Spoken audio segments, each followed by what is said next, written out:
Welcome to Bevy Pod. Today we have a very special guest. She's an animal communicator. She gets messages. She gets vibes. She knows what your pet is thinking. So I want to know, what is Miss Ginger thinking and what is Mr. Pee-wee thinking? Here's Sharon. Welcome to Bevy Pod. Today we have a very special guest. Not only do we have Sharon, but we have Pee-wee. And Pee-wee is Ginger's baby. Yes, and he makes a lot of noise. But the reason why we want to have Pee-wee and Ginger here today is because Sharon is a pet psychic. Woo! And we are so lucky to have her, aren't we, Ginger? So, and the reason why I wanted to have the dogs here too is because when Pee-wee was, Pee-wee acts up a lot, but Ginger was not feeling well the other day. And I asked my church to pray, everybody to pray for her. And I also called you and I said, what kind of messages did you get for Ginger? And what do you feel about Pee-wee? So I thought maybe you could give me my answers now. Yes.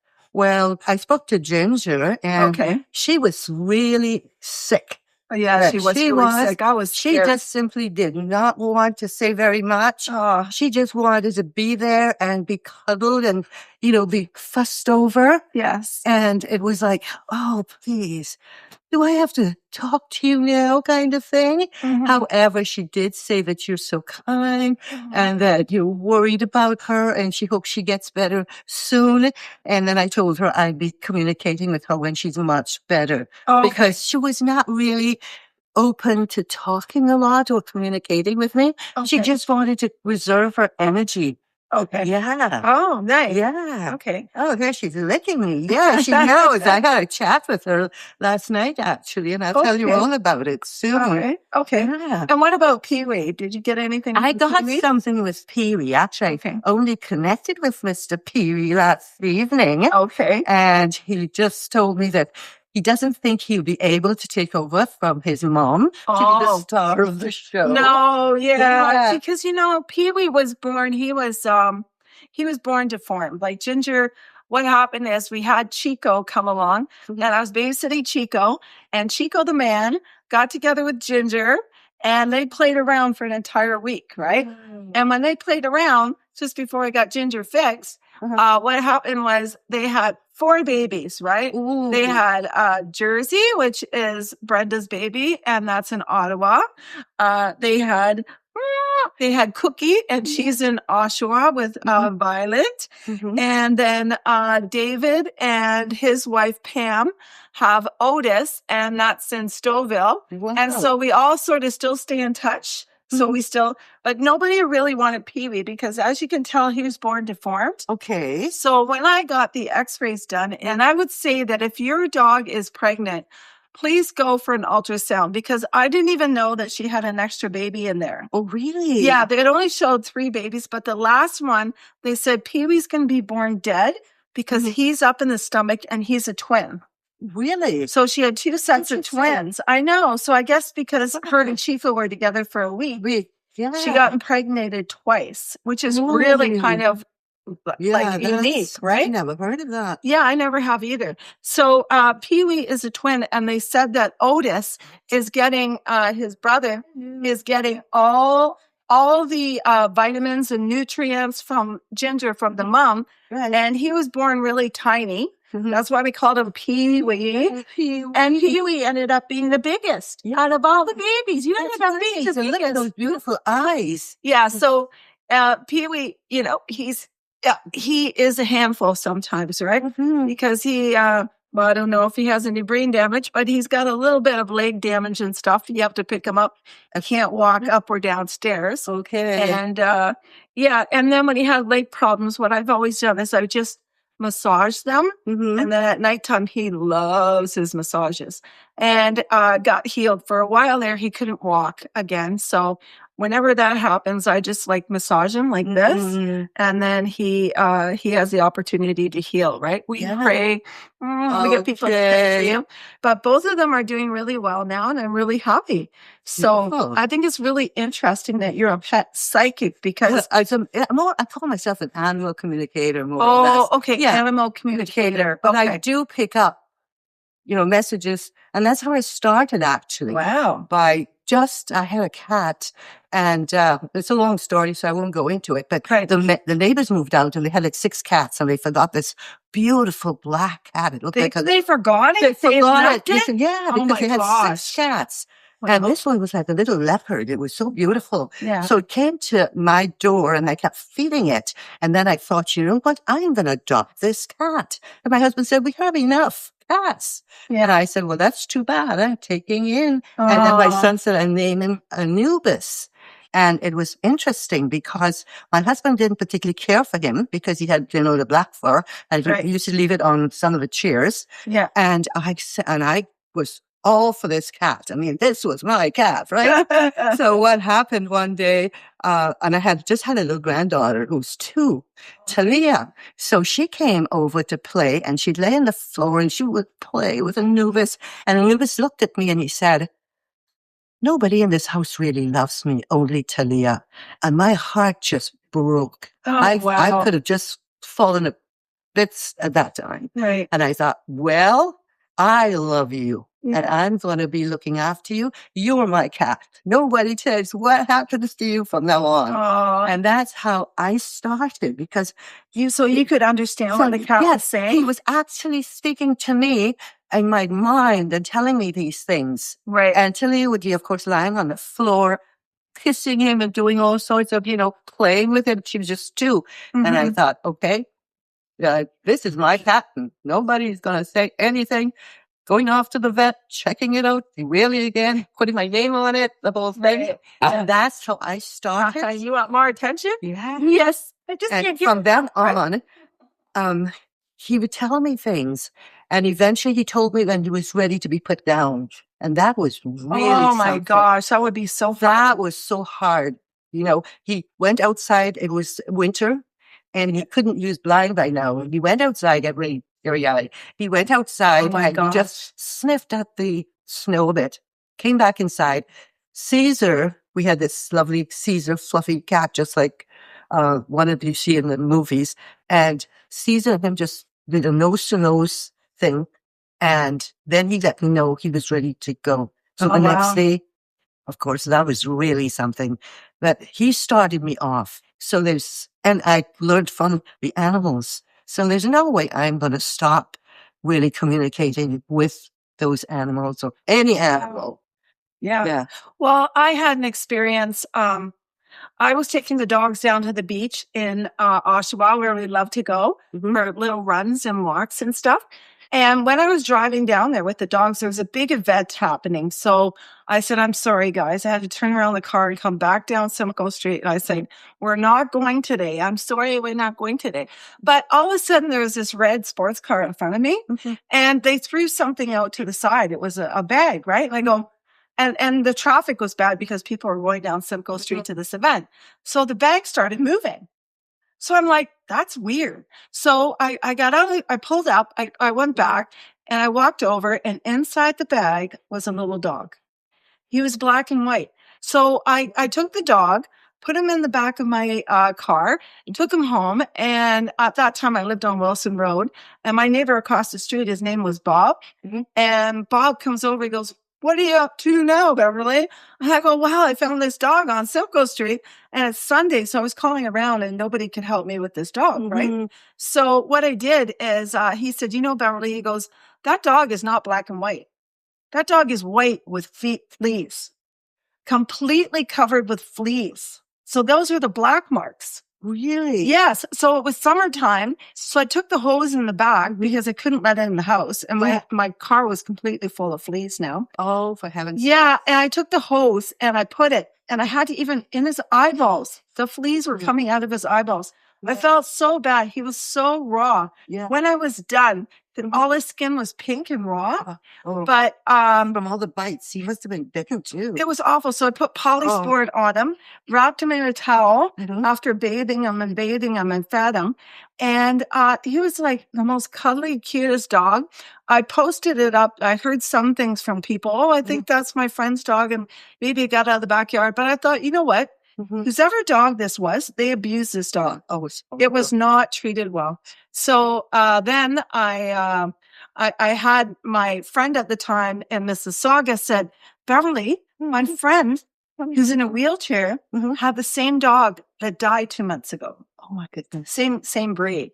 So some kind of terrier dog. So I said, well, do you think he would want this dog? So the guy came and he was taking the dog away. And when he's taking the dog away, that little dog looked at me in my eyes and it went, Yeah. and I'm like, don't give me away. No, I think he was saying thank you for to- looking after to me me. and I love you. And Yeah. I felt so much love from that dog. It was so amazing. So anyway, I called the guy in the wheelchair. And even after years later, he said, you know, that dog, they moved to Brampton, would go up and down the streets of Brampton on my wheelchair and protect me from anything. That dog loves me. So he said, thank you so much. So I knew that dog was meant to be with him. Okay. So I kind of communicated in that way, but probably not on a deep level like you. Right? Love. All right. Well, we got a little interruption there with Pee-wee. He suffers from massive anxiety. So we had to do a timeout with Pee-wee. And now we're back to discuss. And this is Ginger, and she has Dusty. Remember how I spoke about Dusty? Oh, yeah, that's Dusty. So, excuse me, this was Dusty's hut.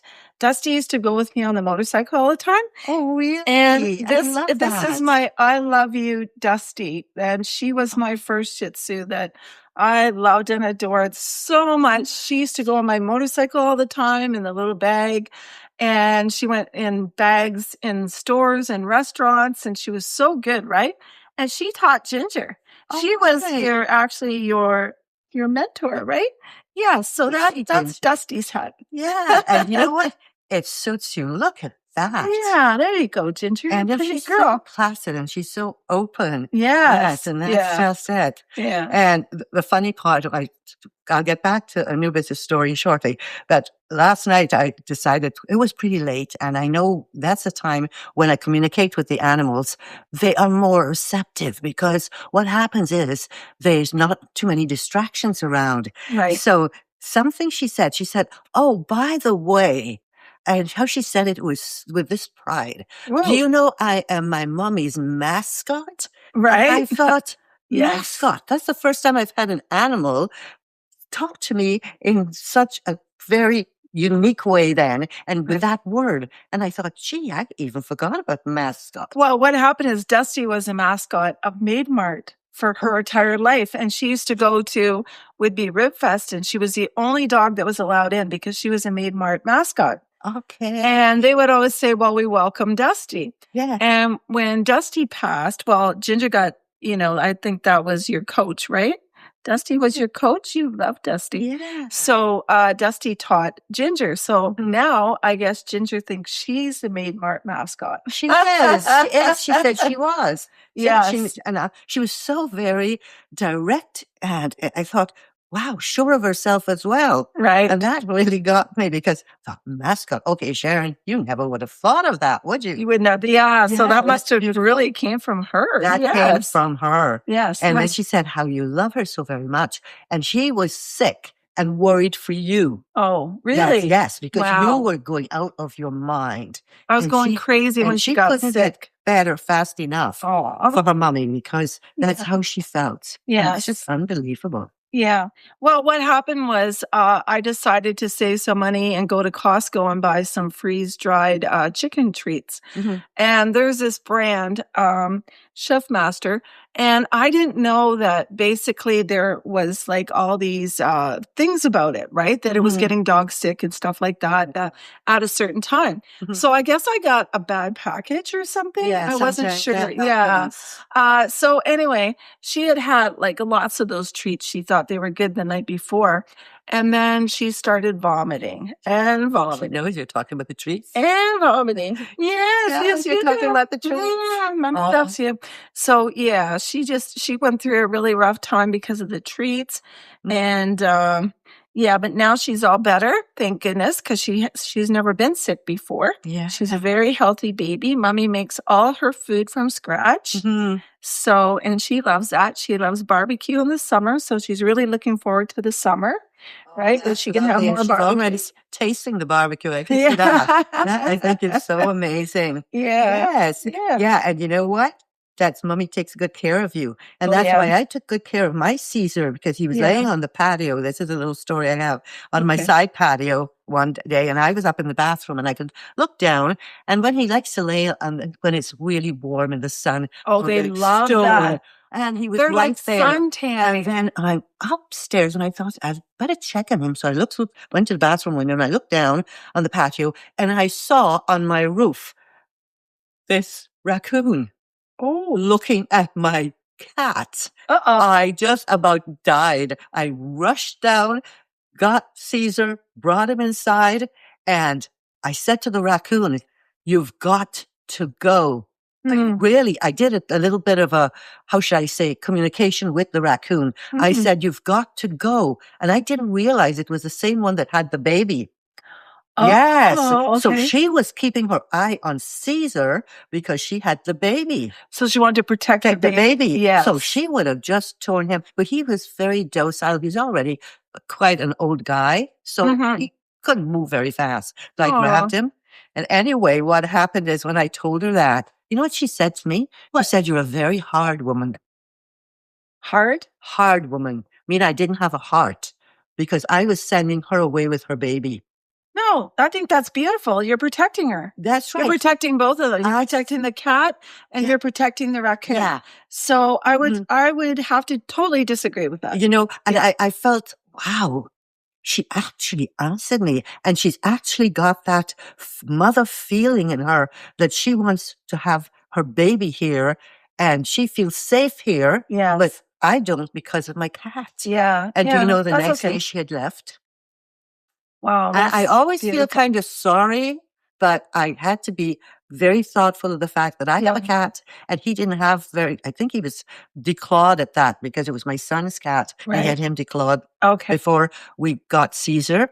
And honest to goodness, I thought, okay, Sharon, you can really talk to animals now. You better start going and getting some courses. And that's when I started following a few people and going and having a few courses with them so they would give me some ideas how I can really work with the animals on a very deeper level. But it seems that the animals chose me because when I think of Anubis talking to me and he's choosing me, and then the raccoon is telling me the story, you're a very hard woman, meaning I don't want to move from here. This is safe.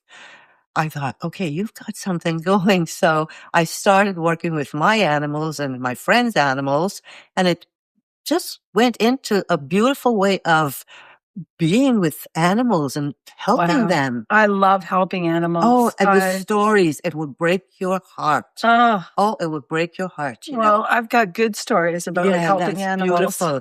Yeah, but when the people get an animal and they're not sure where it came from, and then they say, would you find out how many owners they had and things like that? Oh, wow. And that can sometimes be very traumatic. The animal was traumatized. And then I tell them that where they're at now, they're going to have all the love in the world. They're going to be so protected.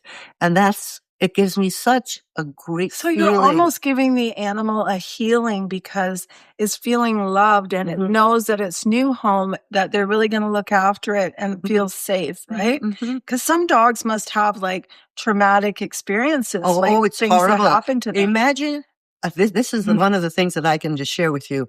One of my friends, her daughter and a friend were driving along Green Lane in Newmarket, and they saw this car stop, and they let out this little puppy. And they drove off.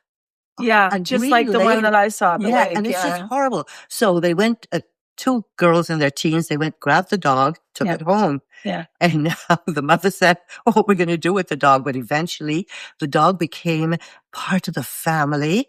He told me his name was Rocky. Rocky. And the reason that he was put out like that, it was causing a lot of problems between the guy and the girl or the man and the woman, because he brought the dog for her as a gift and she didn't want a dog. And they were like having lots of fights. Right. And that's when Rocky got thrown out in the middle of Green Lane, practically next to a golf course. Terrible. And I saw a picture of him the other day on Facebook with, there's people that took him in, a friend of mine and her daughter and the grandmother. And there is Rocky, quite big now, my heart just went, wow, like a balloon. I was so happy because he could have ended up being smashed or crushed by a car or whatever. The angels, God was looking after that these dog. two young girls would have grabbed him. And that's the beautiful stories that you hear about it. Yeah, I love that. I love beautiful stories.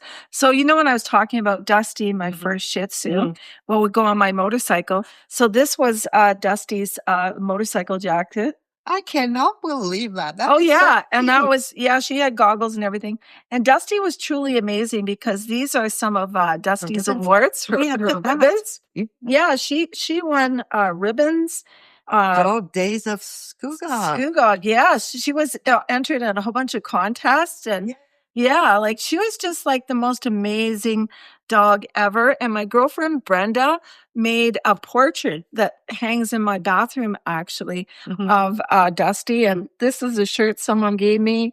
I love you, Mom, Dusty. And that's what Dusty looked like. And beautiful. but you know what? It's like, it was such a beautiful experience because when my mom passed away and when my boyfriend of 18 years decided to have an affair on me, I had Dusty with me to cuddle, that loved me unconditionally, that would go down to the beach, went on job sites with me.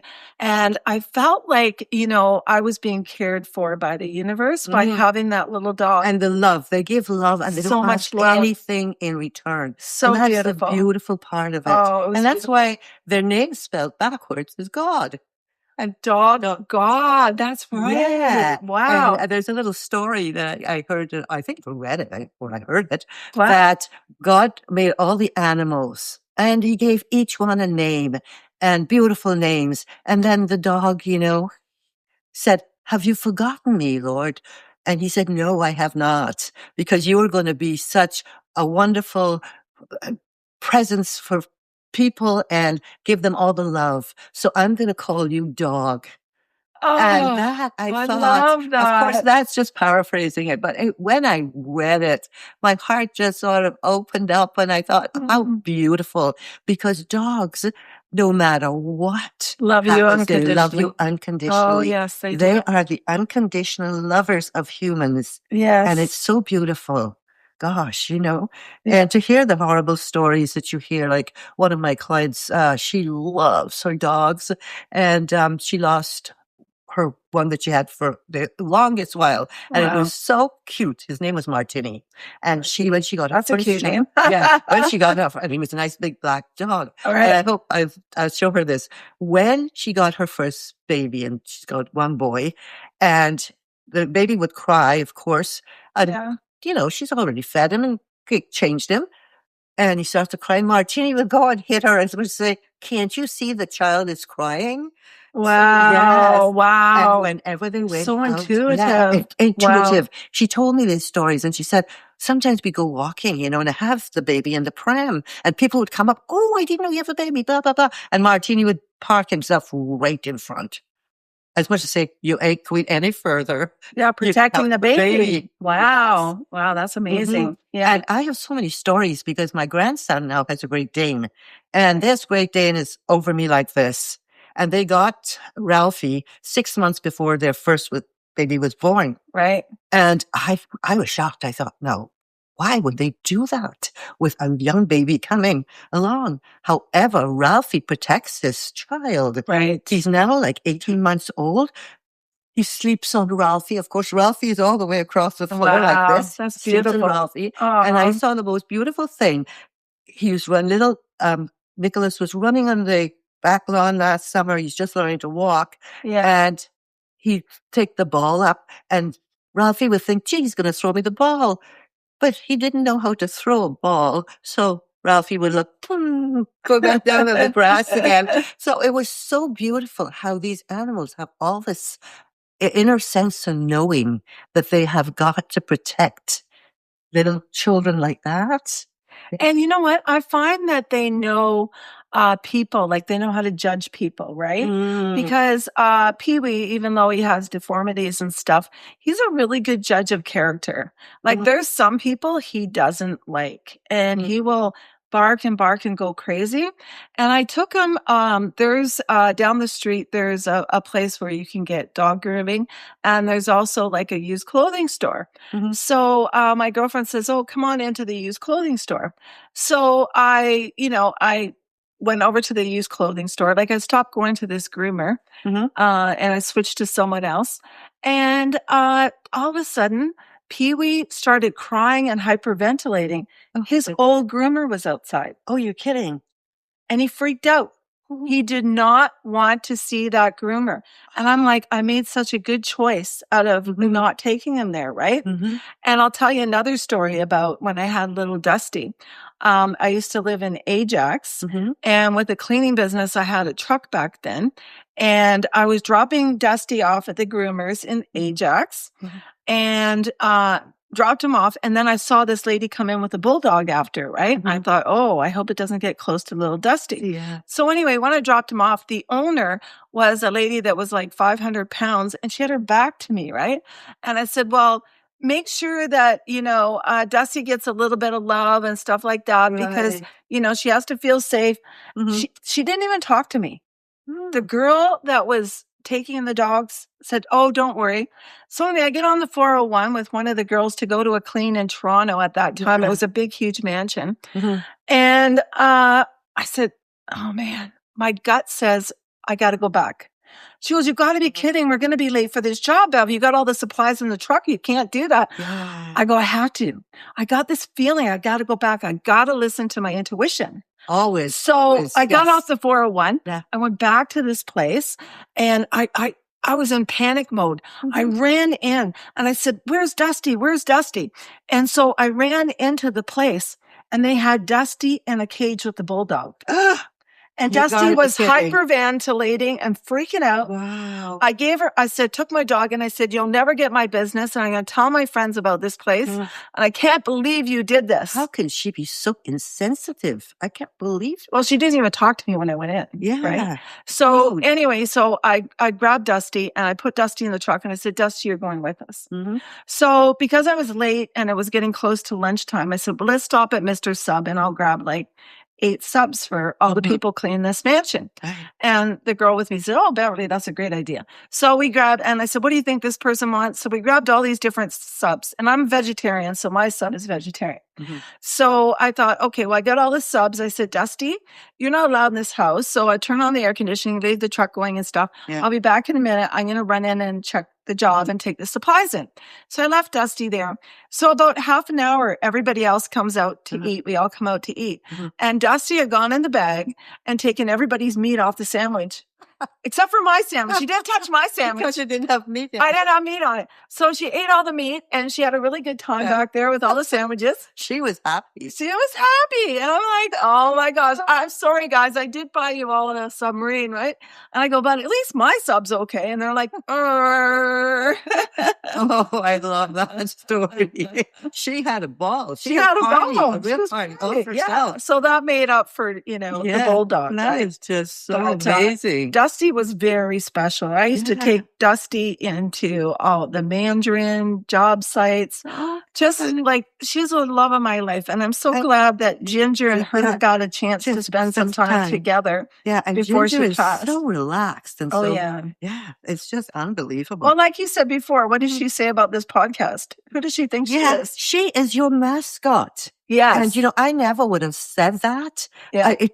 When she came out with that, it was like, okay. Yeah. So, and she had this air about her when she was talking to me. Right. And I thought, and then she said to me, I don't think Pee-wee can really fit in. He wouldn't be able to do that. I don't think so. And that's what I'm going to hang in there for as long as I can because mommy wants me to be her mascot. And it was like, okay. Aww. And, I never would have thought of the word mascot. Right. You never would have. And that was, was the true thing of Dustin. Yes. Yeah. So I love that. They tell me things like that and it's true. Yeah. And I also get stories, from dogs about what's going on in the house of if there's a problem and they would like to see it solved. And when that's really good. That's good. Yeah. But sometimes it creates a little bit of friction with my client because they don't want to hear that? They don't want to hear that. Right. But it's nothing that is It's something you got to fix. It's something you have to fix. Right. And dogs are very in tune. Dogs and cats as well. Yes. Because I have a cat who's a healing cat. And when I have Reiki clients over, I haven't been doing a lot of Reiki lately because I'm going mostly into my animal communication and I'm working, via Zoom with the trauma. I work with people, especially women who've experienced trauma, and I help them to release their trauma by using a method called the journey, whereby I let them go into their bodies and they find where the actual trauma has been stuck. Right. And they're able to release it. And that's really quite interesting. Well, you gave me this gift when I came in, so I'm just going to have a look at it. And this is something that you created, and it says positive thoughts and grateful heart. It's beautiful. What's this? I was just one of the co-authors of this for the Beautiful Life magazine. Wow. Yes. And those are the authors these on are the back? The authors, yes. And I thought you'd be very interested because with your podcast and everything. Oh, it's I gorgeous. wrote the story, A River Called Change. And you can do your journaling. Oh, I love it. It takes you back in time. And then it's got, wow. Yeah, it's really, wow. I enjoy reading mine, especially with all the other ladies that have written in it. And sometimes we do have the guys writing. So you have 1, 2, 3, 4, 5, 6, 7 authors? 7 authors. Wow, that's beautiful. And it is really And do they all have something to do with animals or more about? No, this is like more their life stories. Their life stories. Or what they do. Okay. And what I did with mine. Nurturing. Yeah, Nurturing is one by Ginny. I wrote the story, A River Called Change. A River Called Change. And that's my life story. No, and I love water. Yes. I find it so healing. And do you know, through all our lives, there's a river that flows. Yes. And that river that flows takes us along life's journey and takes us also to new beginnings. And a lot of people dislike change very much because it's hard. Unsettling and it's hard. It's really hard. So I wrote my story of leaving the country I was born in South America. There's you, A River Called Change. Yes. And then myself and I was very young and my husband and we had 3 small children and we left everything we had. He was like a top. You left everything? Everything behind us just to leave the country because it was becoming such a mess. Really? Yeah. Wow. That takes a lot of courage. It does. And, it's funny that I never thought that I would be doing what I'm doing today. Right. So when I work with women and I say to them, I said, change comes to really move you out from sometimes being stuck and you're not even aware that you're stuck. But you know what? I think you're aware in this way when the pain starts coming. Because usually pain is an indicator that something has to change. Like I find that with me, if I don't change a behavior or something, or like try to avoid it, the pain goes from here to here to here to here to here.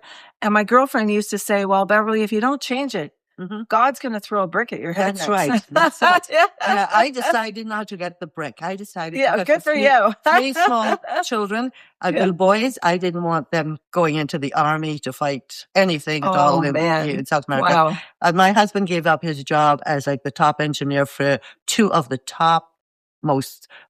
Because he loves his children. Yes, that's right. It was done. Sugar plantation, actually. I have to think about it. And it was owned by a consortium in Britain, and in South America, they owned these two plantations, and he had just gotten, at age 31, he was at the top of his game, and he gave everything up. Wow. We told them we were leaving on vacation. We were taking the children to school, and we'd be coming back. And I know that was a terrible lie, but we had to do that. Yeah, to get out. Get out. So you had to sneak out? In a way, because we weren't allowed to bring any money out either. Oh, so you really left everything behind. We had everything behind. Wow. Well, I'm glad you did, because we need you here. Well, I love it. Yeah. And that's why I tell my clients, and I tell people, and I talk about it. You moved and you get pushed because there's something else waiting for you, and you will never know what it is until you give it a try. Wow, that makes life sound so exciting. It is, because every new beginning is something that's moving you closer and closer to being something else that you never would have imagined even being or doing in your life. And therefore, that's my story when I talk to women that are, reticent and don't want to do this or that. I say, give it a try. Give it a try. You'd be so surprised. That'll be a new you. I just can't wait to see the new you, that kind of thing.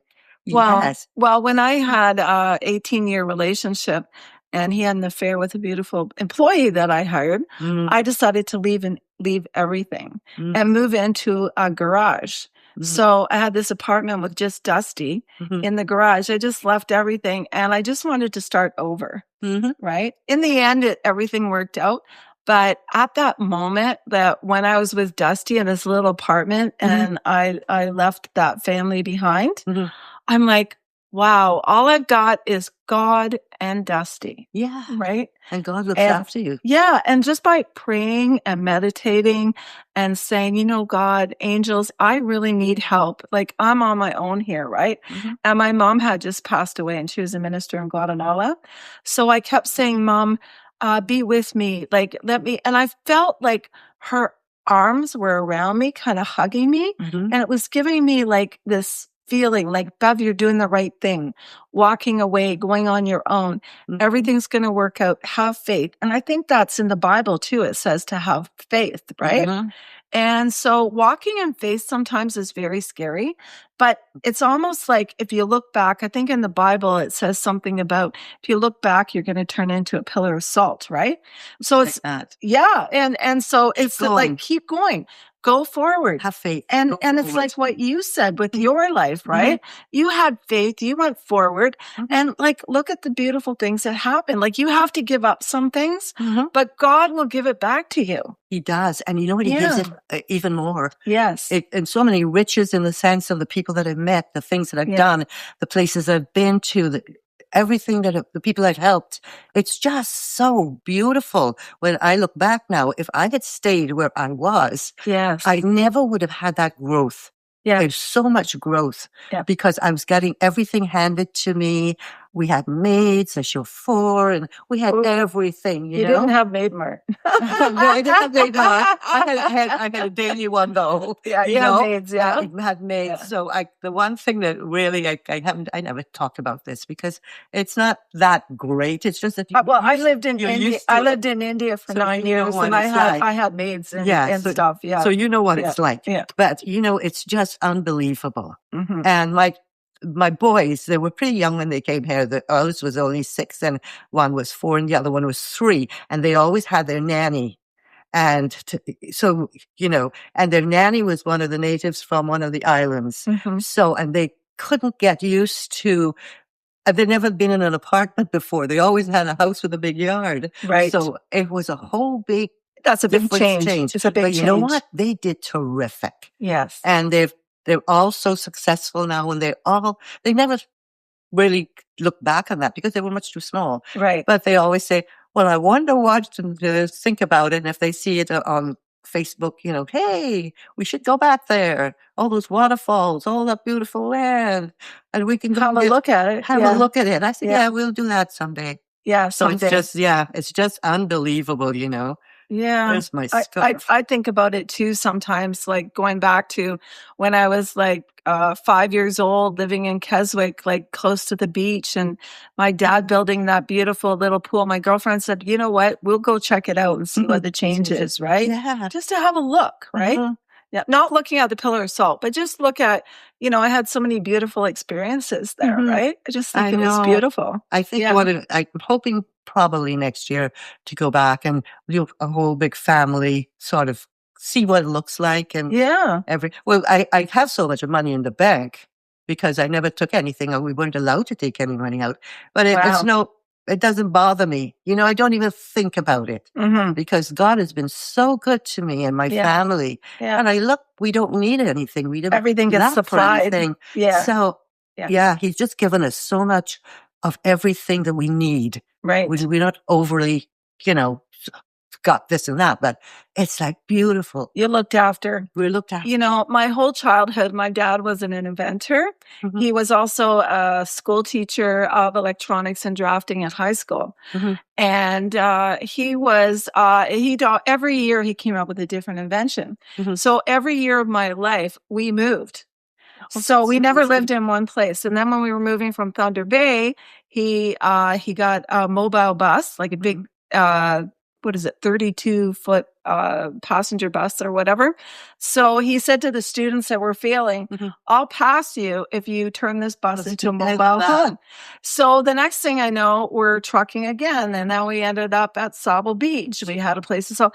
So some years when we moved, we were wealthy and we had servants and maids and stuff like that, which was really cool. It was great. My mom didn't like it, though. She really didn't like having those people. Yeah, she didn't like it. But then we'd be dirt poor. And then all of a sudden we're living in a church and we're having a bath in the tub in the basement and the minister's helping us, the church is helping us. But then I always think, well, oh man, my life was so awful because I had all these different experiences and everybody else got to stay in one place all their life, go to school, same friends. But then I think back, I go, now I'm looking at it, I'm like, wow, I'm so grateful, Mom and Dad, that I had those experiences of being like really wealthy, really poor, medium, rich, poor, medium. Like every year of my life, it changed. I understand that because I grew up like that. And when I got married, it was different. Right. But my father lost his business. We got poor. Yeah. My mother went out to work. And I think, you know what?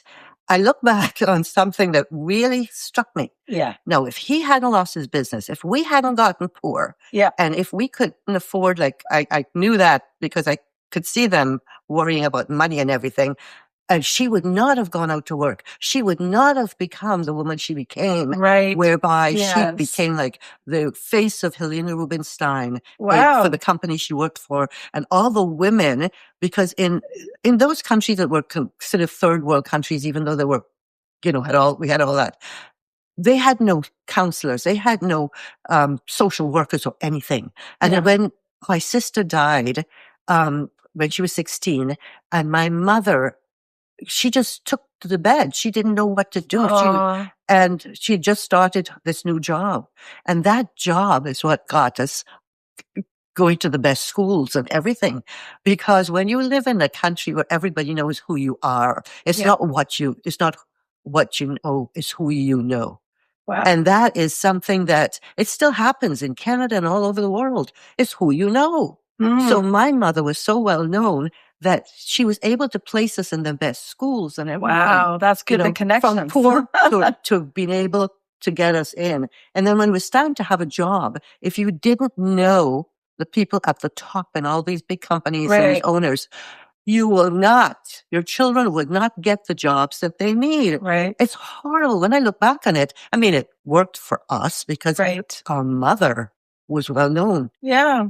Well, you guys were blessed and the universe was looking after you. It was wonderful. But today it's the same thing. Quite often it's who you know that you get promoted or get into certain positions, and not as bad as it was. So it's good to network then and get to know the right people. And I think that's why they say who you hang out with is really important. It is. In life, because some people can bring you up and help you, right? And some like I got I got a call from one of my friends and he goes, Beverly, there's this billionaire I want you to meet on Saturday. Will you come out to this event with us? Right? And I go, a billionaire? A billionaire? He goes, he's a billionaire. I'm like, a billionaire. Yes, of course I'll go. With a B, with a B. With a B, B, B. And I said, I've never met a billionaire, right? Yeah. So, I just thought, well, because I know this person, and it was so kind of him to invite me. And he goes, you get a free vegetarian lunch. And I'm like, okay, you got me.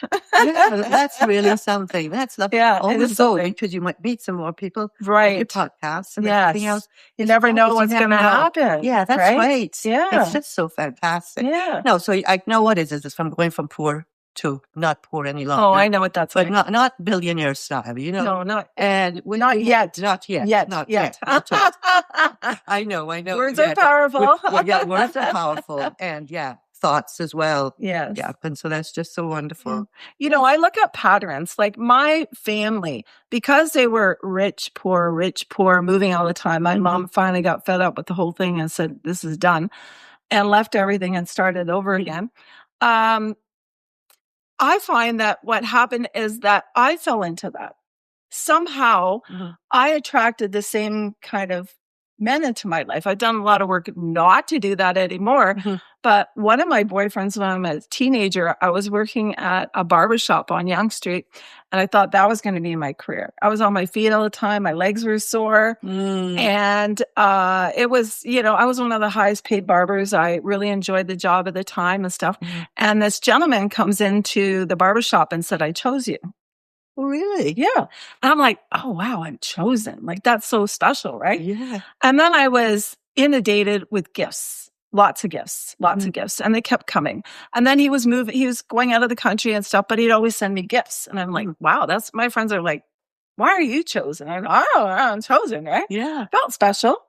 And so anyway, it's almost like my dad. Like I went on this journey with this person for what was it? Almost 9 years. We traveled all over the world. Wow. We had maids, and I used to take my dog out. At the time, I had a different kind of dog, and I would take it out and go in the limo to go take my mom to go for a dog walk. And so my life was way up here.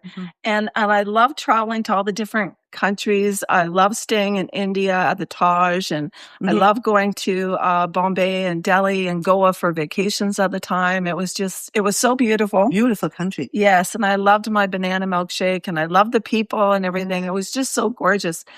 But then after 9 years, he had an affair on me. Oh, dear. Yeah. And so when he did that, I said, how could you do that? Like, I love you so much. Like, I would kiss the ground this guy walked on. I loved him so much. He said, Beverly, you should feel special. You're at the top of my list. Oh, isn't that something? Yeah. Yeah. So I know. I left. That's how he figured out the women should be. Have one at the top. And then, So when I had to leave, almost like my family, there's a pattern there. I left with nothing. Like, I think after I spent my last $2,000, I'm like, how am I going to survive? I'm used to being looked after. How am I ever going to overcome this? So what I did is I decided to go back to school. So I went to George Brown. I had dropped out of high school, and everything was a struggle. Like, I had to struggle. I had to go back to school, and I had to educate myself. And I went to college. I went to university. And I think of all those struggles that I went through as a single person. And then I thought, wow, like sometimes I just wanted to give up, but I couldn't. I couldn't give up. I had to keep going. And the end result was, I felt very empowered after. But while I was going through those struggles, I was like, I don't know if I can make it. Right. I know. But why? I wonder why it is. Like, I kind of followed, like, now I look back at patterns, like in my life with my family, being rich, poor, rich, poor. My whole life has been like that. Like my mom and dad were like that. And now like rich, poor, right? And I hope the next next step I take is rich. Thank you, God. Well, I think one of the things that we can say we're rich when we have good health. And good health. Oh my goodness. It means so much. It means so much. And when we have puppy love. We have puppy love, and we have people in our lives who really love us. Yes. And who that's a real, and that's people a richness. and friends that we can good friends. Even one or two friends. I don't have a lot of friends from. You have less as you get older because you start seeing that who people are, what you want in your life, and enrichment. That's right. Yeah, and you want more of your time. The me time is very important. Yes, because you have so much you want to do. You're not finished until that last time when that Green Ripper, what's it? The Great Reaper or whatever the. Well, I don't think the Reaper comes. I think what happens is that people from that have passed, like grandmas and grandpas, our ancestors come and say it's okay, and then take us to this beautiful place. Yeah, we get to see our life. There's another part of me that wonders about when we die. Is it like if you were so bad, do you have to leave the pearly gates and go to the bad place, right? The burning place. So what I do, because I'm not sure what's going to happen, I just keep my side of the street clean. Yeah. And if I do something wrong, I go back and I apologize and I say, I'm really sorry, right? Like I bumped into somebody in Whitby last month, and she told me how something I'd done had hurt her. I had no clue. I was totally blind. So when she told me, and I said, what? I did that? Like, I didn't even know I did it. I said, thank you so much for telling me. And I got home and I just cried and I asked God for forgiveness, and I called her and I said, I just finished crying and I am so sorry for what I did to you. That was not my intention. And now you just triggered another thing, another avenue that I have to work on myself so I can become a better person. Not to beat myself up, because nobody's perfect. No, we haven't. But it's a lesson. And I was so grateful that God put her in my path to show me that I could improve again, right? Yes. And I agree with you with that. Yeah. And I also believe in the ancestors, because they are really looking to us to really bring the world into a better place. Yeah. They are, the women, I think, are going to be the warriors that are going to bring the world back into balance.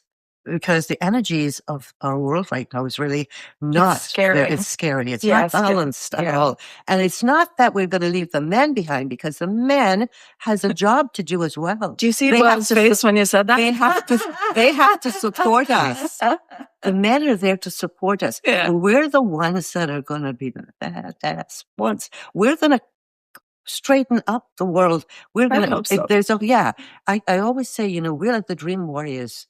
I am a dream warrior. Yeah, I love that phrase. Yes, I'm starting a group of dream warriors on Facebook. Oh, wow! But I haven't put my face out there as yet. You need to. That's but I beautiful. have 600 followers already. Wow! We are the dream warriors. Wow. We're here to go follow the dream, have a dream.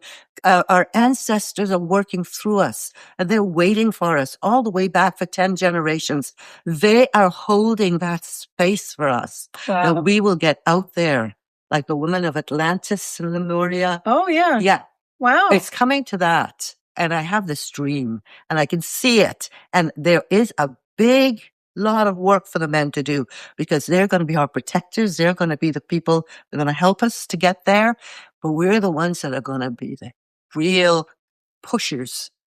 I love that. And I think in marriages, I see that behind every great man is a great woman that's working to help him and encourage him to go further. I won't mention any names in politics or anything, but I always see that. And the woman is like strong behind them, encouraging them. And when they get low, she's there to love them and care for them and nurture them. That's right. Bring them back up to that high level again. Yeah. Yes. And that's what women are there for too, to help and not to criticize. No. There's a lot of criticism and a lot of different ways that the younger generation is, they think a little differently, but I think they're going to have to swing back again, because men are not just there for their wallets. You know what I mean? Yeah. And that's something that a lot of women are going to have to realize. It's a team. You're a team. And once you think of a team, you know that you're both working together. Right. Like I had a fantastic marriage. You know, I got married. I met my husband when I was 15, and he sent me this little note at Christmas to the girl I will one day marry. And he was 16. I thought, well, really? Who does he think he is? You know? And it was funny. He never left. He was always there. When I turned around, he was there. He even knew how to get into my house because he offered my mother to help her to do some stuff. Wow. And I thought, oh my goodness. But we got engaged when I was 19. He was 20. He was in Germany. He came back. He went to study at the Grundig factory. He came back, and at 21, he was heading up the Grundig factory in South America. At 21, and we got married, and I was 20. And, you know, and by the time I was 30 and he was 31, we moved to Canada. Wow. Yeah. Wow. So it was just one of those things. Like I've always had, how should I say, the utmost respect, because I have 3 sons. Right. And I have yeah. 2 grandsons, and I have now a great grandson. Oh, and I am surrounded by men in my life. Well, that's beautiful. You know, and it's beautiful. Yeah. And they're all protective, and we have such a great relationship. Oh, that's wonderful. It's so wonderful. Yeah. My girlfriend down the street, she has 2 beautiful boys and a wonderful husband. And I just think that like the boys have turned out so wonderful. I've watched them grow up and stuff. And I just think, wow, you're so lucky that you have this beautiful family. And she always makes me feel a part of. And right? that's beautiful. Yes. Yeah. And they both go and do different things. Like he's going to go sailing across the Atlantic this summer. And she goes, Beverly, I'm going to be single like you. Like, what are we going to do? And I'm like, okay, that's great. We'll do stuff. And right. I think that's so wonderful. Yeah. It's so great that they have this beautiful relationship. My friend's name's Laura. But they are just like a representation of a beautiful couple that's in love, that both of them can go do whatever they want to do. Like she'll go to one class, he doesn't want to go. And they still come together and encourage and love each other. Yeah. And the boys have turned out beautiful because of that. Right? I can relate to that. And that's really wonderful. It is wonderful. Yeah. So that's great. Good parents, right? Good parenting. So going back to the animals, like if you do have a dog or cat out there and you want to be able to communicate with them, like I find that my dogs and cats, well, my cats have passed now, so my dogs, they know about, I'd say about 25 words. Like stop, go. Pee-wee knows water because I spray water on him when he's bad. And now I just have to go like this and he'll run. But they understand the language. Everything. Right? Everything. Yes. And, you know, one of the things that I would love to touch on is when they pass. Okay. They are not going alone. Like one of my clients, she was in so much of agony. She thought, no, this dog is going to be all by itself. No, I have other dogs on the other side that I worked with previously that I communicate with, and they always go to greet the dog, and they always have a greeter that goes for them. They never have to go alone. Okay. I'm not quite sure what goes on, but I do know. This is what happens. Yeah. And it's beautiful. And I did have a little Shih Tzu, a little one. I forgot her name because it's been a lot of years. Yes. What she did, she said to me, I communicated with her from her mom over here and got a message because she passed and her mom wanted to know if she was okay. Right. And she was fine. And she decided when we had the communication that she will look out for some of the dogs when they come and greet them and help them to acclimatize, and they have a great time. Believe me, I'm not kidding you. And people will think, oh, she's got to be crazy. They know everything. Like Dusty her energy is still here. For instance, love her. A client of mine, and I'll tell this story because it's true. She didn't believe me. She said, how do you know that is Merlin? And I said, well, that's what I got. She said, well, let him tell you something that nobody else knows. So I said, I got in touch with Merlin again. He's on the other side. He said, yeah, tell her about that toe she stumped. She better look after it. I'm not kidding you. And I said to her, Merlin said about the toe. She said, oh my God, I didn't know. How does he know? I said, because he's there all the time. Their energy and their spirit stays with you. I mean, when we die, we get rid of this body, but we're energy, we're vibration, we're spirit. Spirit, soul. Yeah. And the animals are the same. So that little Shih Tzu, she used to be such a little beauty. She would go and welcome them all in. And they all have, animals don't have angels. They have some other little being, I would say in the fairy kingdom or whatever, that greets them when they go there too, and it watches over them. Oh, that makes me feel special. It I'm is. glad that It is happens. true. Yeah. Yeah. So So- it's not that they're going to be left alone. So when Dusty was really sick, Mhm. Pee-wee and Ginger went up to Dusty and knew that Dusty was sick. Mhm. And it's almost like they were saying goodbye. Mhm. So I knew at that particular time, I'd never gotten an animal put down. I never wanted to. Mhm. But I felt like, because I love Dusty so much, that this was the right thing to do in this particular instance. She had cancer throughout her body. Yeah. So what I did is, I took her. Oh, you want this off now, honey? Yeah, you want that off? So, I took her to, the vet down the street, and I said, this is going to be really hard, but I got to let Dusty go. So we put Dusty on the table. Mhm. And I said, before we do anything, I'm going to do a special ceremony. So I did a prayer, and I Mhm. talked to Dusty, and I said, when you go over to the other side, you'll be able to see Papa. You'll be able to see Ron. You'll be able to see Mommy. You'll be able to see Grandma. I want you to have a really good journey. And I loved, and then we said a little prayer, and I said, now, Dusty, it's time for you to go. Mhm. We're going to give you a needle, and we're going to let you go, and we Mhm. love you. And I gave her a kiss, and he gave Mhm. it, and everything. We did this whole ceremony. And then she passed, and then I started bawling. I started crying. But you know what he said to me? He said, Beverly, you're the first person in all my years Mhm. that has ever done that. Everybody comes in here hyperventilating, crying, upsetting the dog before it has. That's right. That's so terrible. And he said, don't tell people not to do that, Yes. because the way that you did this with Mhm. Dusty Mhm. was so beautiful. Mhm. I just wish that everybody would do that. Mhm. So if your animal is ever going to That's pass, beautiful. you need to find the strength within yourself Mhm. to show them love, not to get them anxious, not to be That's right. upsetting and crying, because they don't want that. That really gets them anxious before they go. Mhm. You want them to be rested and happy, and That's the right. prayers and everything, telling Dusty, like, you go on to this new life. I love you, sweetie. Mhm. And you're going to have this beautiful life after, and I'll see you when I come, but I'm not in a hurry to come and join you, but I'll see you soon. She'll be there at the Rainbow Bridge waiting for you. Yeah, I think Yeah. so. So, Yes.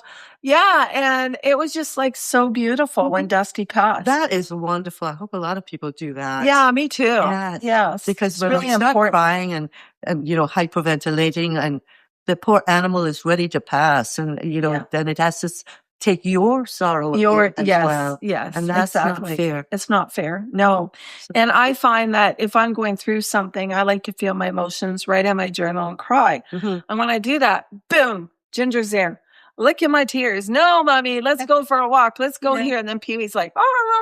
I'm like, okay, so I got no time to feel sorry for myself. And that's wonderful, because they're God's gift to you. Yes. And that's beautiful. Yeah. And their hearts are so open to love. Yes. I don't see how anyone could be unkind to an animal. Yeah. Regardless. Well, that's how I got Ginger. Yes. Ginger was thrown down the stairs by somebody when she was a baby in the cage, Oh, and thrown out the boyfriend. And what happened is she was brought to me at 4:00 in the morning, all bloody and stuff. So I took her to Ajax Animal Clinic, and they stitched her up, and she looked my goodness. pretty freaky for a while. Yeah. And she was supposed to go to my friend Brenda in Ottawa. I said, and then Brenda took a long time to come and get her. And then she finally came after 6 weeks. She goes, well, I go, what took so long? Mm. And she goes, oh, I just want to make sure the dog didn't have brain damage. Oh, And I said, okay, so you're not getting her. that's right. I like that. I like that. I like that. Because brain damage or not, like even people Yeah. being deformed. That's right. And maybe she wasn't ready at that time. Mhm. Like, I don't know. Sometimes the universe Yeah, but says you know that. what? The universe probably wanted Ginger to stay with you. Yes. And that happens. With But nothing Dusty. happens. Yeah. Everything happens for a reason. Yeah. And that's what I always say to people. Yeah. And she's been such a loving asset to the family. I just love She's Ginger. beautiful. And Yeah. what is so lovely, what surprised me about the animals too, that I'm able now to communicate with them on the other side. And that, Wow. because so many of my clients are worried what's going on. Do they miss them? Are they happy? So when I told my client that Merlin and Tigger were having a great ball game by themselves, and people think you're crazy when you tell them things like this, but this is what happened. And sometimes they say, well, I'm busy.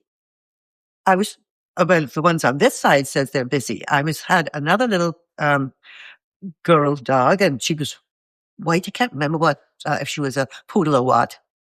But anyway, I had to communicate with her because her mum thought she had a urinary tract infection. And before taking her to the vet, she wanted me to check with her. Right. So I thought, I'll do it about 10 o'clock in the night. So 10 o'clock, I get in touch with her and she says, I'm busy. Another time. So the next day I said to the client, well, I called her and she said she's busy. And she laughed. She said, well, the kid's father just dropped them back home after the weekend, and the parrot was screaming and she was jumping all over the place and the house was crazy. So yeah, she was busy. Oh, okay. So I have a funny. question for you. Mm-hmm. Okay, Will, our cameraman, we're so grateful that Will is always here and doing such a great job in the background. He's had 2 dogs that have passed. One was called Blue, and what was the other one called? Lexi. Lexi? Yeah, so then there was Lexi. They're both German Shepherds. Okay. So he asked me earlier, he goes, I wonder how I could ever get any kind of message from them. Can you do any kind of message for those 2 German Shepherds that have passed? Mm-hmm. Do you have any pictures? Yes. Okay, so what you can do for me is Beverly give you either my phone or my email and send me the pictures. I work with them, looking at them straight in their eyes. Oh, okay. Because they look at me, I look at them, and I do distance Reiki while I'm working. So I put the distance Reiki symbol on them and bring them to me. Okay.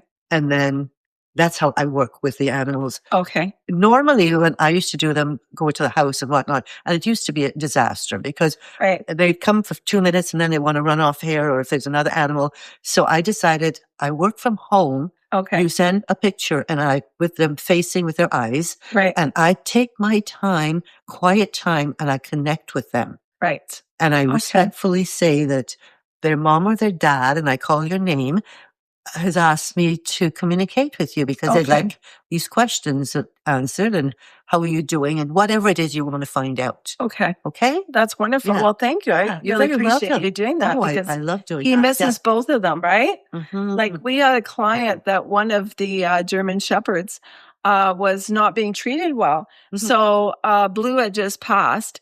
And I called Will and I said, well, we're taking this dog away from somebody and it looks a lot like your other German Shepherd and it's beautiful. And I said, do you want to go with me and get it? And he jumped on it and that was his baby. That's wonderful. I know because, you worry about what's happening. Are they really happy and what's going on?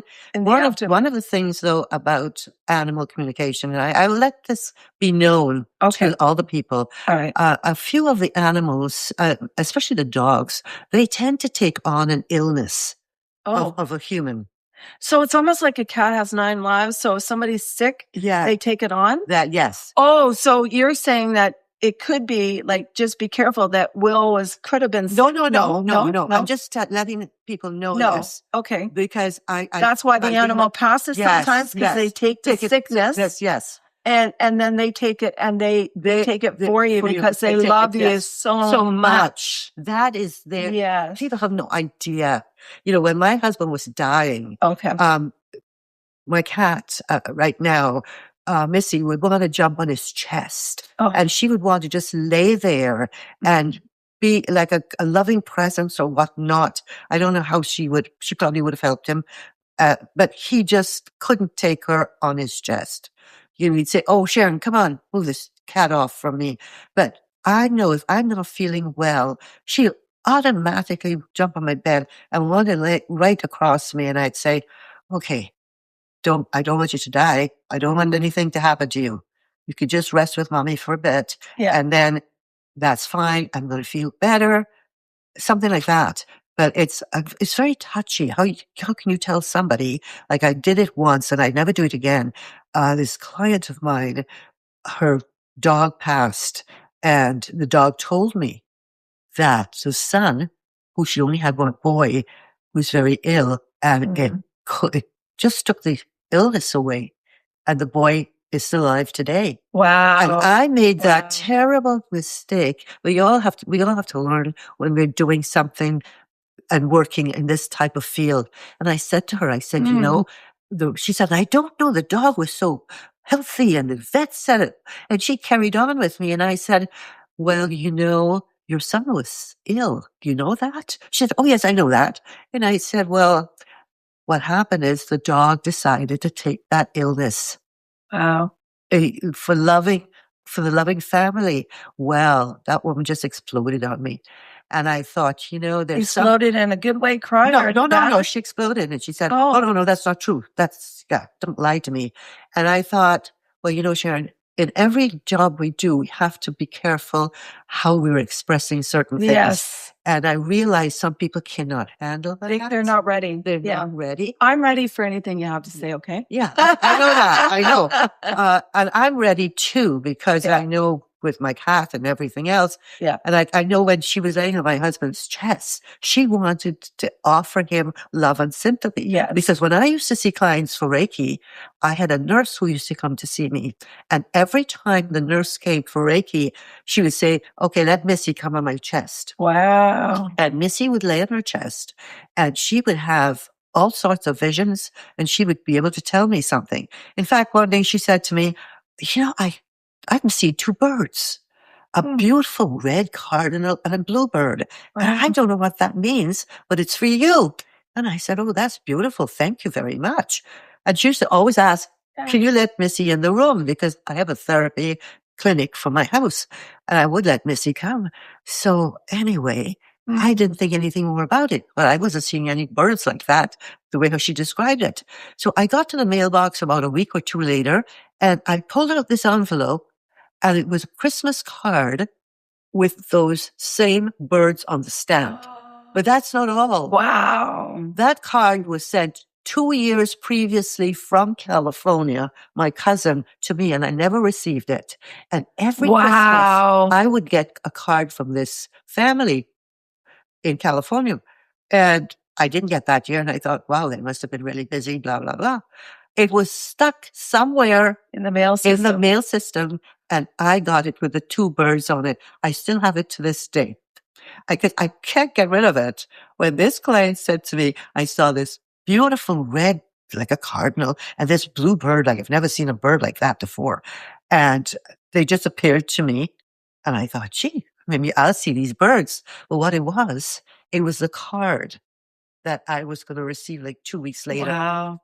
That's amazing. The story. I love it when stuff like that happens. It kind of gives you like chills. It does. It does. But what I'm saying is she knew that Missy was a healing cat. So she would let Missy lay on her chest. Wow. And Missy thought now every time I had a client, she could lay on their chest. And I said, no. I'm putting maybe that's Missy's job. Maybe some people. Maybe Missy's a healing cat. Yeah, she is a healing cat. Yeah. Because she's always with me with the Reiki. Wow. So she knows. And then she's so sensitive too. Yeah. So it's just one of those things. I mean. Yeah, that's good. It's working with animals. It's like I can do everything else. And I love working in my other professions, but with the animals because they chose so I didn't go and choose them. Yeah. And that's what I find very precious about it. When you walked into my house today, you can tell me honestly, because if there's anything I need to work on, I don't mind. But what kind of energy did you pick up from the animals? Joy. I love that. Yeah, I got joy right away. Yes. And when I communicated with both of them, they're very intelligent. Oh, yes, they are. Yes. And in fact, that bit with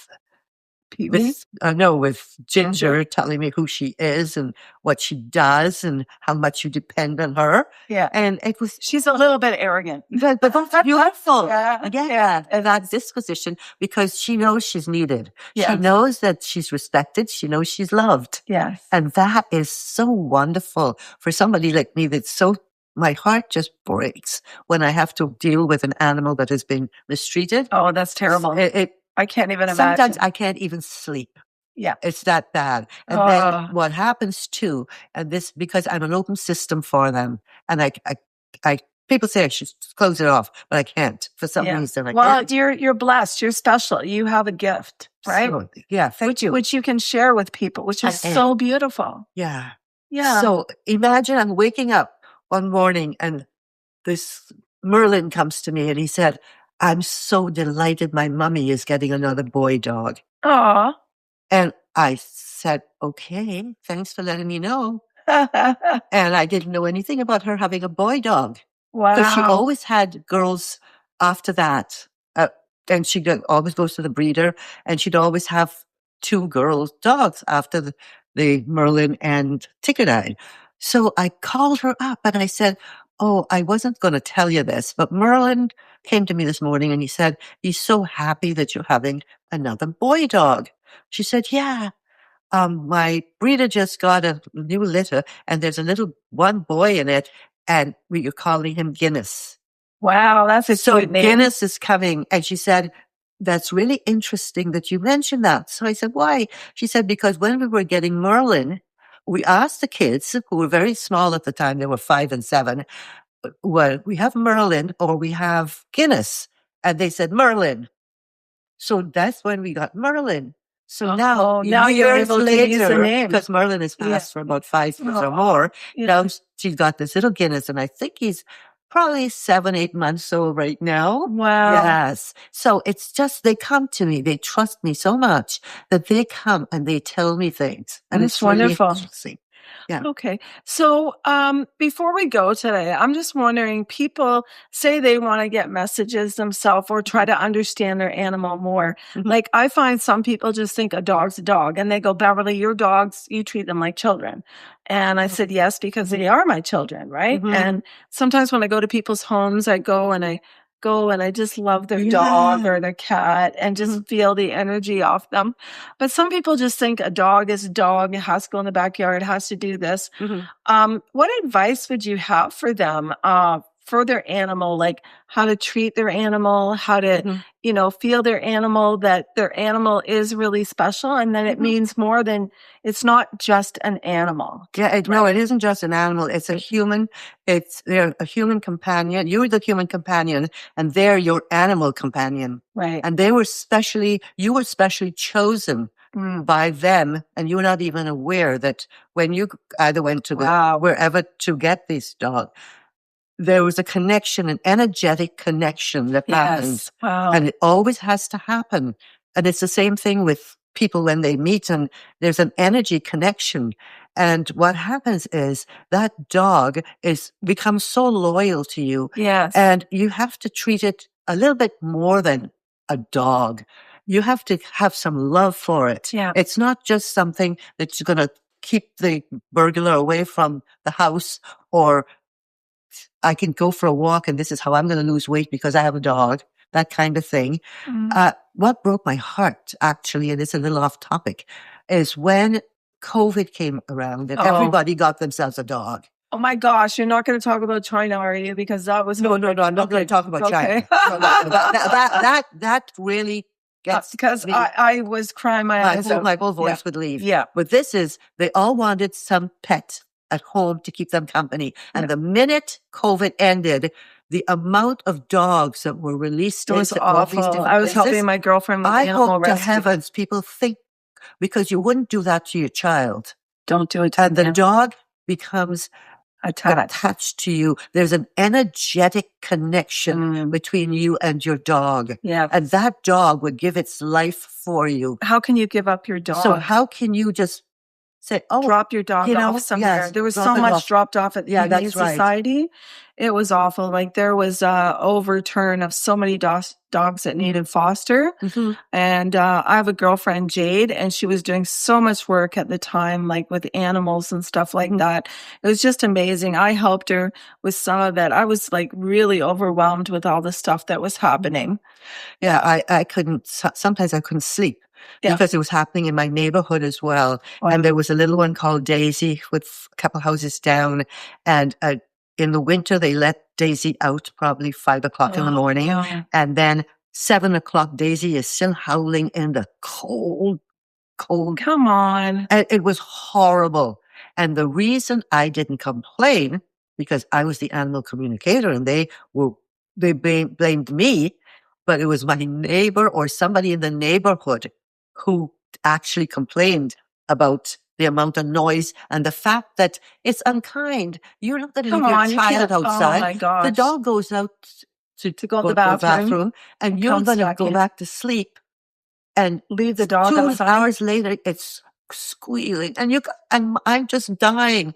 And, I could have called anybody, but I thought, okay, somebody else is going to do this job for me. And they did. But guess what? Every time they pass my house, they don't even look my way. They don't want anything. And the next thing I knew, Daisy was gone and they got something else. That broke my heart too, because they probably thought she was a nuisance or whatnot. Yeah. Oh, it's so sad. Very sad. Some people just don't know how. I think we need more animal education is what we need. Oh, yes. Because an animal is a living being. Yes. And that dog really gets very close to you to bond. The word is bonds with you. And you wouldn't, and it would do anything for you. Yeah. And not only that, they understand everything that goes on in the house. Everything? Every single thing. I had a client once that she wanted me to talk to her dog because, whatever. And the dog, that poor dog, and I don't care if she listens or not, she needed a therapist. She didn't need a dog. She should have called me and said, well, I need to talk to you. I need a therapist, and I am a therapist. But to goodness sake, that poor dog couldn't eat because of the amount of everything that happened to her. The dog was her therapist, and that dog couldn't take it anymore. So it stopped eating. Now, for goodness sakes, whoever's out there that's got problems, your dog doesn't need to carry it for you. Wow. I mean, the dog already knows that you're hurting, knows you're grieving, or whatever it is happening, where you lose your job, you cry and tell the dog you lose the job, or your boyfriend leaves, you tell the dog and you're crying. And after a while, that dog couldn't even stomach food. And when I told her, I hope to goodness she changed, but I don't know. Yeah. And I don't care if people find me a little abrasive, but my job is to tell the truth. Sure. I tell people the truth because I'm working for the animals and with the animals. They chose me. I didn't go out and look for them. They come to me and they tell me these things too. So it's very difficult. And that's when I got Anubis. He taught me how to talk to the animals, how to listen to him. And gradually all the animals that came did the same thing. And even my granddaughter got a dog, Rosie. And I didn't know this, but I was teaching a class on animal communication and I got some pictures and I had Rosie and I handed it around class and I started to communicate with Rosie. And she said, I don't see the boys anymore, the brothers anymore. And I thought, that's weird. She sees the brothers all the time because my 3 sons are always together. I thought she was talking about the brothers in the family. So I was worried. And I said, of course you see them. Rosie, what's the matter? She said, no, and I'm so sad. And I thought, well, I'll tell them the next time they go over to Nicholas's house to say hi to Rosie. So I said to Nicholas, what is this with Rosie? She doesn't see the brothers anymore. He said, Mom, she was the only girl in the litter. Oh. And everybody took the boys. She misses the boys. Before they took her. Nobody wanted a girl dog, right? Oh. So, and imagine, this is like 5 years later, this dog is telling me this. She doesn't see her brothers. So I found one of the brothers. My son Robert knew who adopted that little boy dog. And I tried to put them together. But that's a couple that a dog's a dog. Why would he want to see his sister? What's this nonsense about getting the dogs together? So people have their own ideas. Yes, things, it's true. It's true. And I mean, as long as they're loving and kind and they love the dog, and that's great. But we tried to get Rosie to meet one of her brothers, and it didn't work.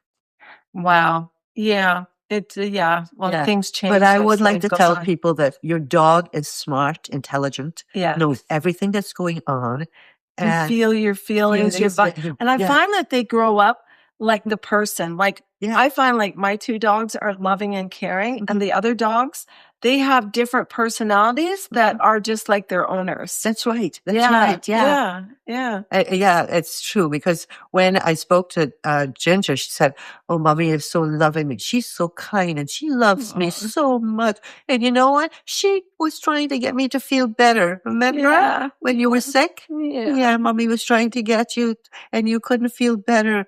She said I couldn't even lift my head up. Was that Oh, true? yes, it was awful. It was Oh my terrible. goodness. Oh, Yeah, she just kept being sick for 2 days. I was that's so right. scared.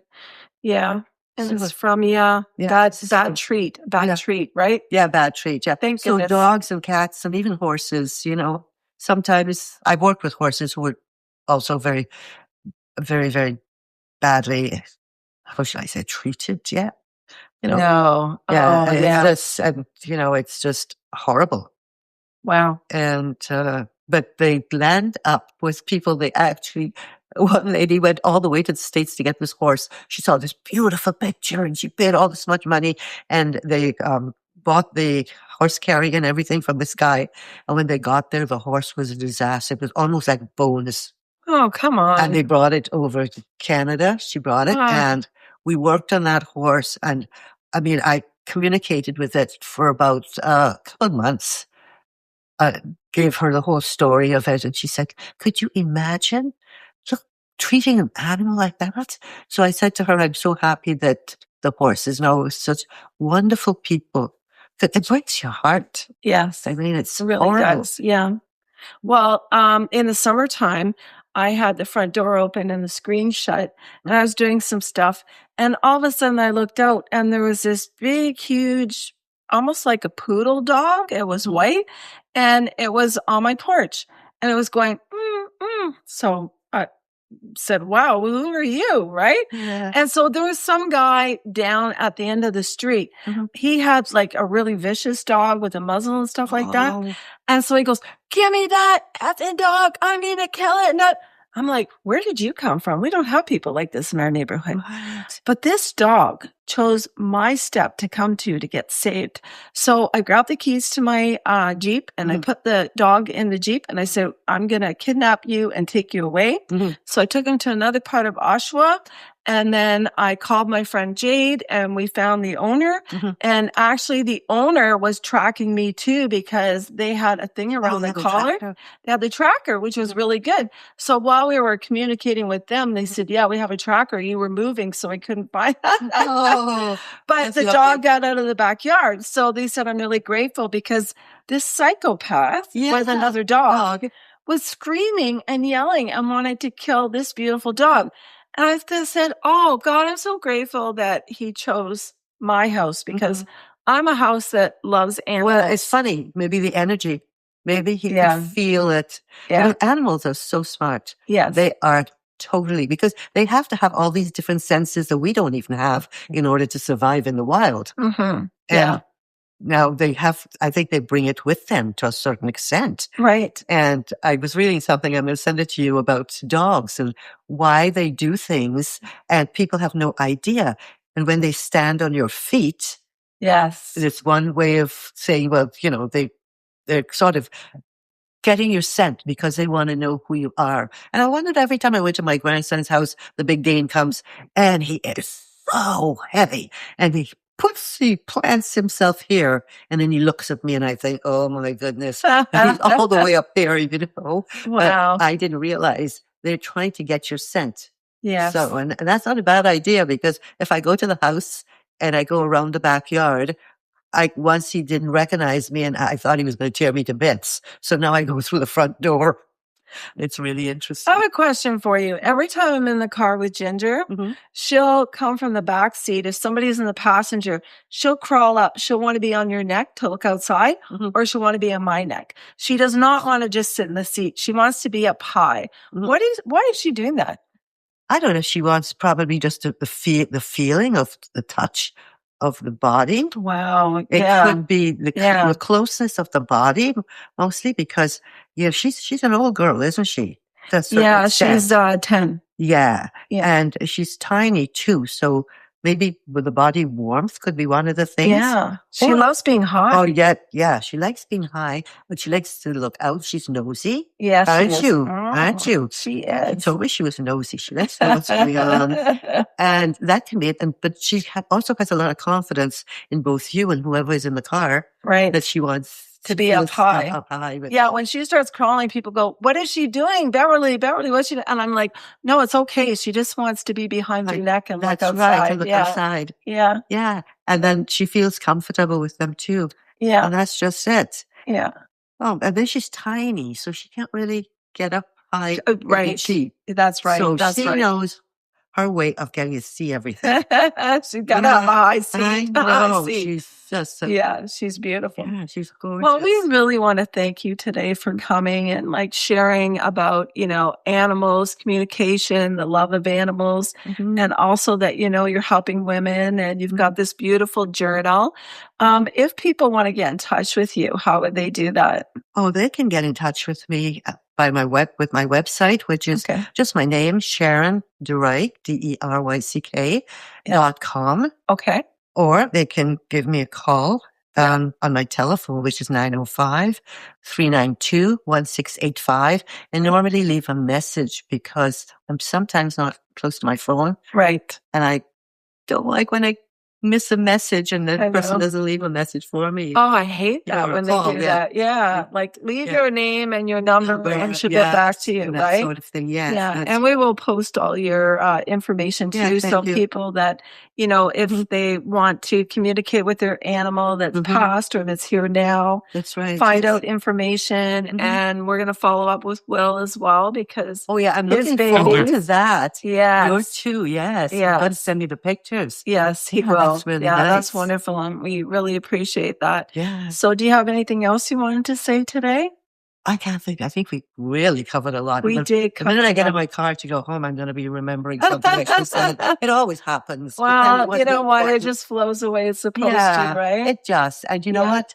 We did talk a lot about the animals and how animals are just God's gift to us. Yeah. If it's a cat, it's a dog, it's a horse, whatever, a bunny, whatever it is. Yes. Some people don't even like little bunny rabbits. Like I love them. The daughter had a little bunny and the father came and said to me, "I know you love animals and I don't want that bunny in my house and the winter is coming. Would you like to have it?" And I said, "Well, I can't." I said, "I have 2 cats and I don't know how they would react with the bunny." So I think she had to let the bunny go. And eventually I saw the bunny in the neighborhood. Running around? My neighbors actually have bunnies and they got a lot of bunnies. So what I do is I take them over all my vegetables when there's just before they start to turn. Yeah. Because I don't want to waste anything. That's right. So I give them like carrots, vegetables, and then I look on the internet and I go, what can a bunny have? Right. So the other day I took them a cucumber. I said, I have these beautiful cucumbers, but I bought too many. So I'm going to give you cucumbers. And it says on the internet that you can give this to the rabbit as a treat, but not on a regular basis. Right. And then there was another vegetable that I gave to, I think it was eggplant or something, but not on a regular basis, but as a treat, right? Yeah. So I shared my research with her and she goes, thank you, Beverly. And even when I was at my friend Donna's the other day, I said, oh, do you have any vegetables that are turning? I'll take them for my neighbor, right? Yeah. Yeah. That's lovely. The bunnies are, but then again, when the little babies are born, you have to be so careful because the cats can grab them or the dogs. Yeah. Especially if I don't think these guys would grab a bunny. No. The little baby ones. And one thing about these guys, like I hear a lot of animals running away when they're loose. These guys can walk down the street with me without a leash. Yeah, that's like they'll go to the beach or whatever. They don't need to be on a leash. If I say stop, they'll stop. If I go, okay, go, run, chase the birds, do this or whatever, they can run. But when I say come back, they always come back. So Dusty never needed a leash, like her whole life. She was like without a leash, right? But because of rules and stuff. But these guys, they would never leave home. Yeah, that's wonderful. Yeah. There's one little thing I would like to just say. In the summer, I see people riding their bicycles. With a dog on a leash? With a dog on a leash. That's terrible. And the dog is panting. It needs water. It needs water. And there was a young guy who used to do it past my house. And I you could see the dog was more intelligent than this teenager. Yes. I must have been about 17. I see that too. It bothers me. And it bothers me. So I clapped one day and I said, "Hey, you." And I don't know, he just freaked out and he never came back on the street again. But when sometimes I'm on the way to the grocery store or something and I'm driving, I see him going through a side street with a dog like that. Yeah. Well, the last year, I didn't see him with the dog. And I think the dog passed because that dog needed water lots of times. Right. And he's riding fast and he's got the dog going. I think that is the most inhumane thing they can do. It really is. Because the dog is more intelligent than them. The dog knows that there's danger. I've seen dogs walking past my house. The owner is way behind and the dog stops right at the corner and waits and looks back. But then this kid, the one, especially the kid, well, he's 17 or 16 or 17, he would ride fast with the dog right through the corners and everything. Yeah. And I was beside myself. So I think the dog passed. But I would like to say to people, your dog also needs water. If you're going to take it on a long hike, make sure you take water for it. And please don't ride like a lunatic, dragging the dog behind you. Because the dog knows it's intelligent. Yes. And it knows that this is dangerous. Well, one thing I want to say too, when you go to take out food like Tim Hortons, Harvey's, Burger King, you can always in the summertime ask for doggy water. Okay. And a lot of people don't know that, but I always do that. And I always have like an extra cup if I get my Timmy's or my McDonald's coffee. I always ask for a water for the dogs. And I've been places where people's dog, I go, "Oh, your dog's thirsty. I have water." Yeah. So I'll give them the doggy water right there. Yeah, and it's really, really important. So I'm glad you brought up that point. They're so clued out. Yeah. I mean, people have a lot going on in their minds and everything. Yeah. But if you need water, your dog needs water. It does. It only makes sense. And especially in the summer and especially if you're running with it or whatnot. It's water. And if you're glad you brought that point up. That really bothers me. Yeah, I know. It bothers me too. There's one other thing I wanted to mention about dogs in the summer. Sometimes the pavement's really hot and I can't take the dogs out on the pavement. So I'll take them down to the park, down on the grass where it's like cooler for them. But I see people pulling their dog on the hot cement with their paws. And I don't think they know that cement is so hot. Like if you take off your shoes and socks, and you walk in your bare feet, you can't walk on that cement. Exactly. So why are you doing it to your animal? I know. I don't think they think. It just bothers me. Yeah. I stop sometimes and tell people. Yeah. I just tell them. Tell them. I think when they see me coming along my street. Oh, me too, probably. They probably avoid and they go on the opposite side. Yeah. But I don't care. Yeah, you gotta tell them, give them the message. I have to give them the message. Yes. And because I can feel the dog's pain. I can tell the dog, and sometimes the dog looks at me as much as say, "Yeah, I gotta put up with this." There was a dog, and the dog would say to me, and I got this from one dog, "I've got to put up with this." And I thought, "Boy, you're smart." Yeah, I know. Yeah. And I just shook my head and let it go. Well, yesterday I was down at the beach with the dogs. And there was a lady down there. She always pulls into the handicap parking. And then she never puts her dog on a leash. It's a little Shih Tzu, right? So anyway, I saw her and there was nobody else down there. So what I decided to do is let them off their leash to go say hi to her dog because they always say hi. So I did. And then I put them on the leash. And then I started to look back at her. She wasn't looking at the dog. Like it just ran out to almost the road chasing a squirrel and then ran back to her. Like it never leaves her side, but it will chase a squirrel and almost got hit by a car. And I'm like, so I went back, I turned around, I went back to her and I said, I just met a guy at the grocery store that I see in the summer at the gym. And he had just gave me a message. So I said, I want to give you that message too. He was walking down Thomas Bridge and he heard this girl screaming, "Help, help, help." And she had a little Shih Tzu, but she was scared. She was paralyzed with fear with this Shih Tzu. And what happened is he said a dog wolf, like half dog, half wolf, was following her. So he has a Shih Tzu too. I always see him at the gym in the summer. He goes down, he has a beer with his dog and the dog has water. At the gym in the summer, which is really nice at the Lakeview Park, they always give your dog water. Yeah, which is really, most restaurants when you go to, they do that. So anyway, he said that he grabbed a gigantic log And he was like hitting the dog wolf and it didn't move. Whoa. And I said, why didn't she pick up her dog? Dog, yeah. And he said, she couldn't. She was paralyzed with fear. Yeah. She couldn't move. Oh.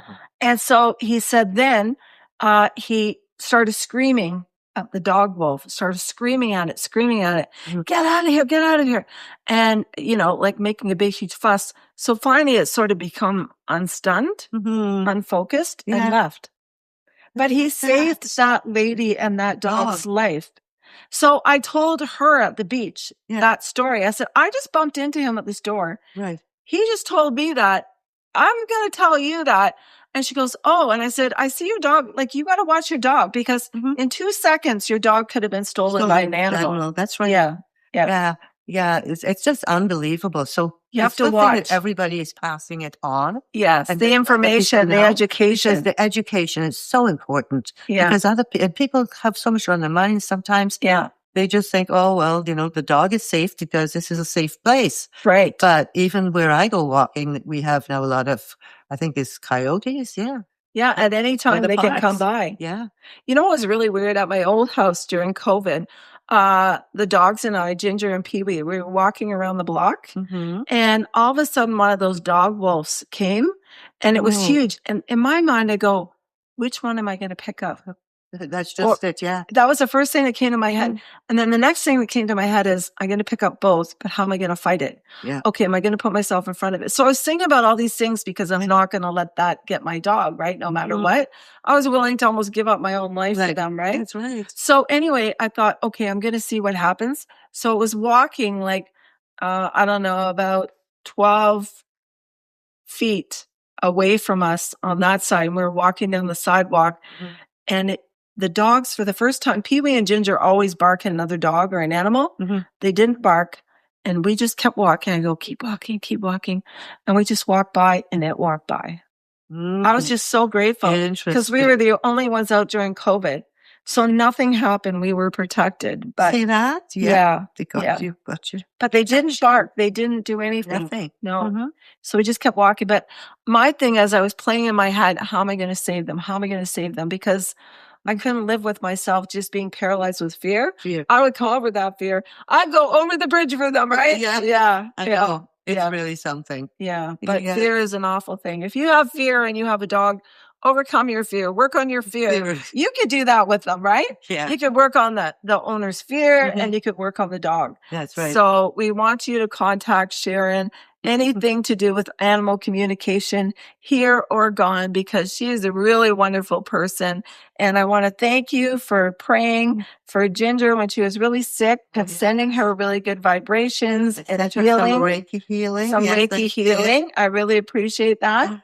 And we both all of us want to thank you today for being here. And you're very special. Thank you so much. God bless you. My favorite topic, actually. Yeah. Well, for the animals. Yeah. Thank you so much. Wow. Thank you so much, Sharon, for being here today. You are like an animal translator, giving us some messages from our pets to us. We thank you, we love you, and we wish you the very best. And thank you for all your prayers of healing for Ginger.